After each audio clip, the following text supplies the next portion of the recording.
You and Marcus started the same week. Same company, same entry-level job, same cubicle wall between you, same paycheck, down to the dollar. You were both 25. You even joked you were basically the same person, with different haircuts. Then you made one quiet decision Marcus laughed off. 3 boring money rules. You followed them, he didn't. 10 years later, you're both 35, standing on opposite sides of a line neither of you can step back from. And the strangest part isn't how different your bank accounts look. It's how different you turned out to be.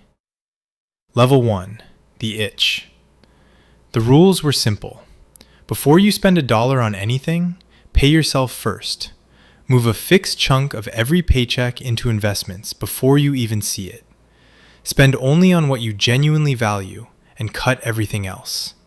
And the hardest one? Never let your spending grow just because the paycheck did. Simple. But the first month had nothing to do with money. You're standing in a checkout line with something in your hands you don't need. For years, buying it would have been automatic. That little hit of satisfaction the second you tapped your card. Now, you put it back on the shelf. And it genuinely stings. Like skipping a meal you could smell. Marcus, meanwhile, just upgraded his phone. He shows it off over the cubicle wall, grinning. You feel a flash of something. Not judgment, envy. He got the hit. You gave it up. And your bank account looks exactly the same as his. That's the trap that takes out almost everyone in the first 30 days. You pay the entire price of the discipline up front, and the reward is nowhere to be seen. Your brain is screaming that this is a bad deal. Give up something real today for something invisible later? So most people quit right here. You don't. Not because it's easy, because you decided the version of you at 35 gets a vote too. Level 2. The mirror. You turn 26 and you wait to feel different. You don't. You've got around $8,000 invested, more than you've ever had.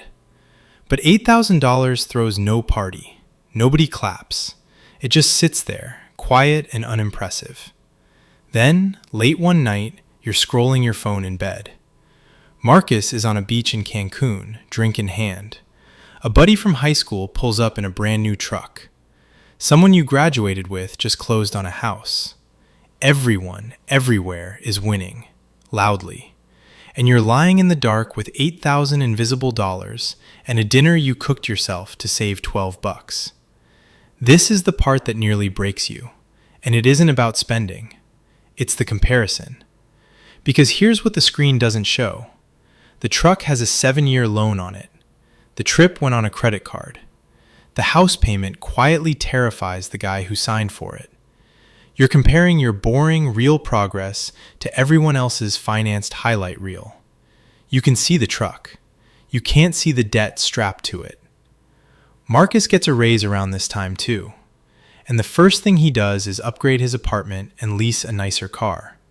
He earned more, so he spent more. Instantly, automatically. A year later, he's making more money than ever and somehow has even less saved. His lifestyle swelled to fill every new dollar before it could land. The raise didn't make him richer. It just made him more expensive to be. You got the same raise. You kept the same apartment and the same car.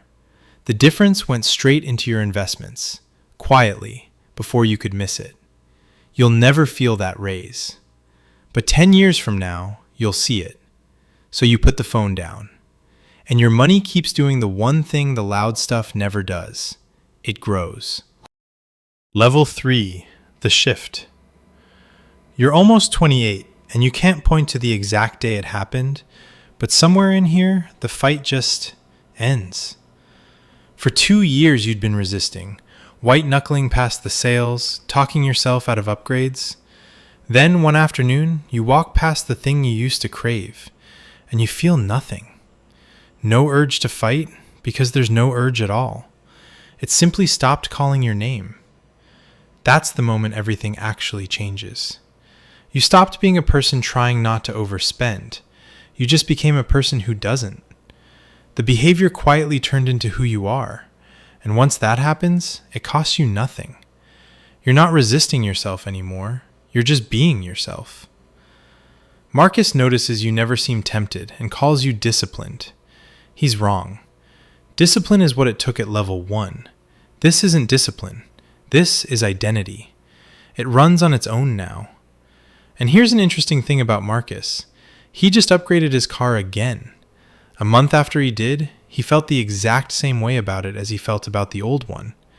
The thrill lasted about 2 weeks, then it just became the car he drives. That's how the human brain works. It adapts to every new level of comfort and resets to where it started. Every upgrade buys a few weeks of excitement and then becomes invisible. Marcus keeps spending more, but his happiness never moves. He's running on a treadmill and mistaking it for a road. One morning you catch something strange on your statement. In a single good month, the market added more to your account than your own contribution did. $25,000 invested, and the money is starting to pull its own weight. You barely notice, but the engine just turned over on its own. Level 4, the storm. You're 29, almost 30, when the market falls off a cliff. You open the app one morning and you're down 18%. Tens of thousands of dollars. The vacations you skipped, the dinners you cooked, the 1,000 quiet no's appears to vanish in weeks. The headlines are screaming collapse. Across the cubicle wall, Marcus, who finally started investing last year, is panic selling everything. "I'm out," he says. "I'm not losing it all." This is the final exam, and not $1 of it is about money. Because losing hurts about twice as hard as gaining feels good. That's not a flaw in Marcus, it's in all of us, baked deep into the brain. It's the exact voice whispering to him to sell, to stop the pain. He listens. He locks in his losses and swears off the market for good. You do the opposite. You keep buying. Because you finally see what he can't. A crash isn't your money disappearing. It's the same shares on sale. Everyone's running for the exit, and you're quietly buying the future at a discount. The market does what it has done after every crash in history.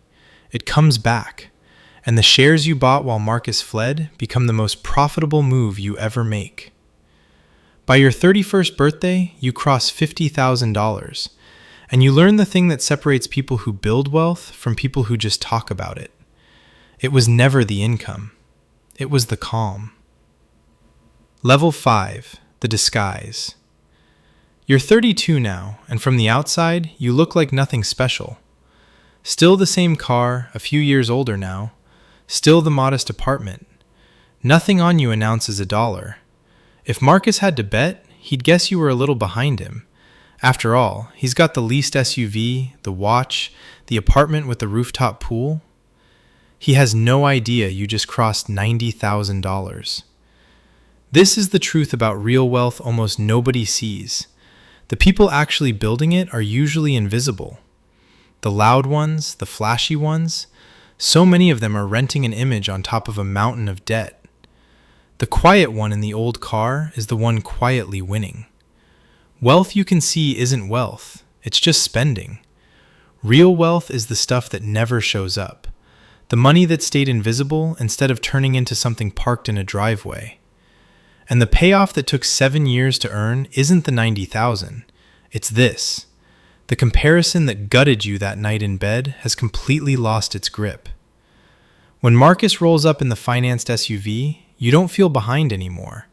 You feel free. Because you finally understand you were never running his race. That freedom is the thing you actually built. The money just came along for the ride. Level 6, the crossover. You're 34 when the math gets strange. One day you realize your account is earning more on its own than you add from your paycheck. The money is officially outworking you. Without noticing, you became an employer, and every dollar you ever invested is an employee that never sleeps, never quits, and works every second of every day. There's a rough rule in investing. At the market's long-term historical average, your money doubles about every 7 years. The first 8,000 took you a full year to save. The jump from 70,000 to 140,000, the machine does that almost by itself. You blow past 100,000 and the line on the chart isn't straight anymore. It's bending upward, picking up speed, because the gains are stacking on top of old gains. The last 2 years add more than the first 6 combined. Everyone who quit early never saw this. The entire reward was hiding at the end, where almost nobody waits long enough to find it. But the real ending isn't the number. The person standing here at 35 didn't just gain money, they became someone else. You don't feel the itch anymore. The crash didn't shake you. The comparison can't touch you. 10 years of small, quiet choices didn't just build an account, they rebuilt the person holding it. You set out to change your bank balance. What you actually changed was your mind. And the $140,000 still climbing? That turned out to be a side effect of who you became along the way. Across the cubicle wall, Marcus is still there. Same company, same salary. Same 10 years gone by for him too. He's 35, same as you. He's not a worse person, and he never earned $1 less. He just couldn't pay a small, boring price today for a reward he couldn't see yet. Nobody could blame him. Every upgrade felt like progress. Every raise that disappeared into a bigger lifestyle felt earned. He did what felt natural. You did what felt pointless, until it wasn't. Because that was always the real game. The money rules were never about money. They were about one quiet question. Can you act, today, for a version of yourself you haven't met, when no one's clapping and nothing looks like it's working? 10 years are going to pass either way. The only thing you get to choose is which version of you is standing here when they do.